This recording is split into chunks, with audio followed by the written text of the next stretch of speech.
ચૂંટણીના સમયની દાવત રાખીને ખેરોના મુવાડાના યુવક અને તેમના પરિવાર પર મહિલા સરપંચના પતિ દ્વારા હુમલો કરવામાં આવ્યો છે. ખેડા જિલ્લાના ઠાસરા તાલુકાના ખેરોના મુવાડામાં મહિલા સરપંચના પતિની દાદાગીરી. ચૂંટણીના સમયની દાવત રાખીને ખેરોના મુવાડામાં મહિલા સરપંચના પતિની દાદાગીરી સામે આવી છે. ખેરોના મુવાડાના યુવક રાઠોડ પંકજભાઈ શનાભાઈ અને તેમના પરિવાર ઉપર હુમલો કરવામાં પંકજભાઈ દ્વારા સરપંચના પતિ ઉપર આક્ષેપો લગાવવામાં આવ્યા છે.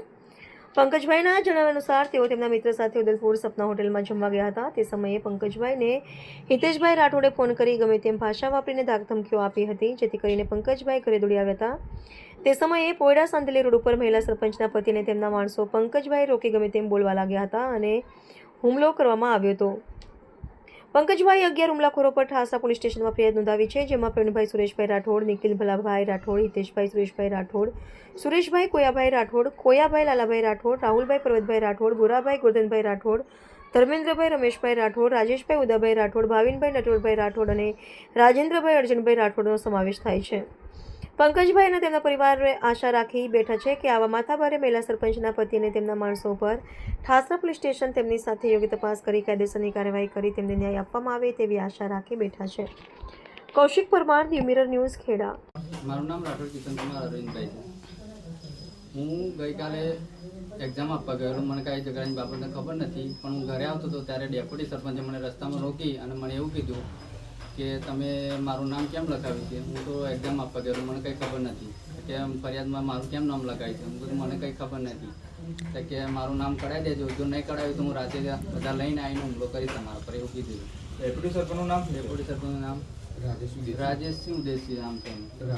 હા, મને રસ્તામાં રોકીને એવું કીધેલું કે જો મારું નામ એફઆઈઆરમાં આવ્યું તો હું રાતે હુમલો કરીશ તમારા પર, એવું કીધું. મારું નામ રાઠોડ સનાભાઈ મોહનભાઈ. આ જગ્યા ઉપર તમારા પર હુમલો થયેલો? આ જ જગ્યા પર મારી પર ઉભો થયેલો. પરવીનભાઈ સરપંચ છે એને હુમલો કરેલો. એના લગભગ 100 થી 200 માણસ હતું. મોણા માતું નહોતું, પણ અમને બચાયા. કોણે? નદીના આવે આપણે હું અહીં પહી ગયેલો. બેન, શું છે આપનું નામ? હા, બાઈસીબેન. બેન, શું થયું હતું? 2 દિવસ પહેલા રાત્રે અહીંયા કોઈ બનાવ બન્યો હતો? ના, 2 દિવસ કશું નહીં બન્યું, પણ એક દિવસ બનાવ બન્યો. તે આ ભાઈને મારતા મારતા એ લાયેલા, તે અમે બચાયેલા. કોણ મારતા મારતા એલા? એ તો અમને ઓળખ્યા ને. ઓળખ્યા ને? કેટલા માણસો હતા અમને મારવામાં? એ મારવા તો ખાસી માણસ હતા. તમે બચાયા હતા? આ ભાઈને બચાવી લીધી. બરોબર છે. જે 2 દિવસ પહેલા રાત્રે જે બનાવ બન્યો હતો પંકજભાઈ તમારી જોડે, એ બાબતે તમે જાણ કરશો? હા, 2 દિવસ એવું છે ને, મેં ઉદયપુર હોટલે જમવા ગયો હતો. પછી મારા ઘરેથી ફોન આવ્યો મારા બેનનો. એ કોઈક સરપંચનો ભાઈ આવ્યો છે કે તારું કામ છે, પૂછ્યો છે. પછી મને વાત કરાવી, પૂછ્યું કે કઈ છું તું. મેં કીધું ઉદયપુર હોટલે જમવા ગયો છું. તો કે તું મને મળે કે આ જગ્યા પર. એટલે મેં નીકળ્યો રાતે 10-11 વાગે રિટર્ન. પછી મારા ગામના સ્ટેશન પર એ લોકો મને મળે. એના ભાઈ, એના સાથી તો 3-4 જણા હતા. બરાબર. પછી મારા પર હુમલો કર્યો. પહેલાં હુમલો જ કર્યો. કોને કર્યો તો હુમલો તમારા ઉપર? પ્રવીણભાઈ સરપંચ, એનો ભાઈ સુરેશભાઈ. સરપંચમાં પ્રવીણભાઈ છે? ના, એમની વાઈફ છે. એમનું નામ? પ્રિયંકાબેન. પ્રિયંકાબેન. કેટલા જણા આવ્યા હતા હુમલો કરવા માટે? 4 જણા. કોઈને ઈજા થઈ છે? હા, મારા ભાઈઓની ઈજા થઈ ગઈ. બરોબર. બેન, તમારું નામ ને પરિચય? તો ઘેર હતો, અમે જાણતો નતો. અને પેલું ભાઈ આવી ગયા, અમે એને બેહાર્યું. અને કોણ આવ્યા હતા તમારા ઘરે? પંકજ, એ સરપંચનો ભાઈ હતા એ. બરોબર. પછી કે નંબર આલો, અમે નંબર આલ્યો અને બેહાર્યું. પછી એવું કે મારે પંકજનું કામ હતું. પછી એવું જઈને હુમલો કર્યો. અમે તો જાણતો નતો. તમારી ઉપર હુમલો થયો હતો? મારી અમો તો ખેંચી ખેંચી નાખ્યો સાહેબ. બરોબર. બધોય ખેંચી ખેંચી બહુ અમન માર્યો. મને અહીં ફેરું બાજ્યું. મારું પગ જોવો છો તમે, બહુ ઘણો માર્યો અમન. તમારું નામ ને પરિચય આપશો વળી? મારું નામ સનાભાઈ મોહનભાઈ રાઠોડ. મારા બાબાનો ફોન આવ્યો, મારી દીદી મને ફોન કર્યો. રાઠોડ કમલેશકુમાર ભગવાન. જે ઝઘડો થયો હતો એ બાબતે તમે શું કહેવા માંગશો?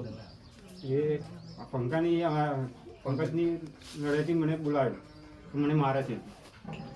પછી મેં મિકા જ ગયો. બરોબર. હા, પછી મિકા ગયો, મેં વચ્ચે અડ્યો, મને અહીંયા મારી. અહીં સરપંચના બાપાએ. બરોબર. કોને માર્યું હતું? સરપંચના પપ્પાએ. નામ એમનું? સુરેશ કોયા રાઠોડ. ઠાસરા પોલીસ સ્ટેશનમાં તમે જે ફરિયાદ નોંધાવી છે એ બાબતે પોલીસનું શું કહેવું છે? એ તો કોઈ એ લેવા તૈયાર નથી. જવાબ જ નથી આપતું. એવું છે. હા, અમને બોલા કરે છે પણ ખાલી બિસાડે રાખે છે. કાલે પાટો નહીં પહોંચ્યો એમ કે ના પાટો બધા બી ના પાડે છે. એવું છે. હા. કોણ ના પાડે છે? ઠાસરા સરકારી દવાખાના. ઠાસરા સરકારી દવાખાનામાં ના પાડે છે પાટો બાંધવાની. તને કાંઈ નથી થયું એમ કે. એવું છે. હા, મને પ્રાઇવેટ દવાખાનામાં તમે બતાવ્યું હતું? હા બતાવ્યું તું, એક્સરે કરાવેલો. બેન રાઠોડ સનાબેન બરોબર. 2 દિવસ પહેલા રાત્રે જે બનાવ બન્યો હતો તો કોણ કોણ ઝઘડવા આવ્યા હતા? સરપંચ આવેલા પરવીનભાઈ બરોબર. અને બીજા એમનો કોઈ? ભાઈ બીજા કોઈ? એમના પપ્પાના પપ્પા આવ્યા હતા બરોબર. અને સૌ કુટુંબ આવ્યું. બરોબર. જે ઝઘડો થયો તો એ રાત્રે બેન પોલીસને જાણ કરી હતી? હા જાણ કરેલી. કોણે કરી હતી? 112. કોણે જાણ કરી હતી? તમે જ? હા મેં જાતે પોતે કરેલું. બરોબર છે. એ બાબતે પોલીસે કોઈ કાર્યવાહી કરી છે બેન? હજુ નહીં કઈ કરીએ. તમે બેન શું અપેક્ષા રાખી બેઠા છો? અમને ન્યાય મળવો જોઈએ.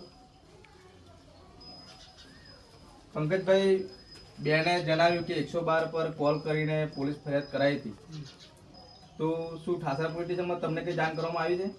અને કંઈ જાણ કરવામાં નથી આવી ને યોગ્ય કોઈ ન્યાય આપતા નથી. વિરોધ કર્યો છે અને આખી રાત 5 તારીખે આખી રાત બેસાડી રાખી. 5 વાગ્યા લગી બેસાડી રાખી. કોણે કોણે? આખા ફેમિલી બધા કુટુંબ, મારું ફેમિલી બધા 5 ઘરવાળા, બાકી 13 જણા હશે, બહેરા હેરા બધા હતા, મારી બેન હતી, બધા જ હતા. 5 વાગ્યા લગી કોને એવી ફરિયાદ લાગે?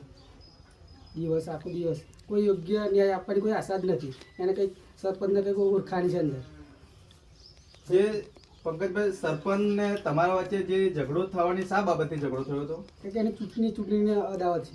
ચૂંટણીના દાવા? જૂની અદાવત? જૂની અદાવત ચૂંટણીની. બરોબર. આ બાબતે સરપંચે તમને કોઈ ધાક ધમકીઓ આપી હતી? પહેલાં તો નથી આપી, એના ભાઈ મને આપી. શું કહેતા હતા? તું એકલો મળીશ તો તને જાનથી મારી નાખીશ એવી. એ બાબતે તમે પોલીસ સ્ટેશન ફરિયાદ ના નોંધાવી? નથી કરી. એ ભાઈનું નામ? હિતેશ સુરેશભાઈ, એનો નાનો ભાઈ સરપંચનો. બરોબર. બીજા કોઈની ઈજા થઈ છે પંકજભાઈ? મારા બેનને બધા નાની મોટી થઈ છે. બહુ ગેદી માર મારે છે, મતલબ મારી બેન છે, મારા ભાભી છે. પછી એને બીજાને બોલાયા હતા, બોલાતો તો બોલે. મારી જોડે વિડીયો ગ્રુપ છે આપણી જોડે, તો હું બતાવી.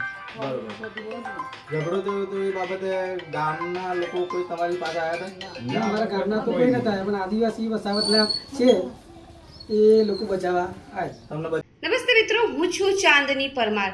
આપની મનપસંદ ચેનલ એટલે કે દીવ મિરર ન્યૂઝ ચેનલને લાઈક કરો, શેર કરો અને ફોલો કરો.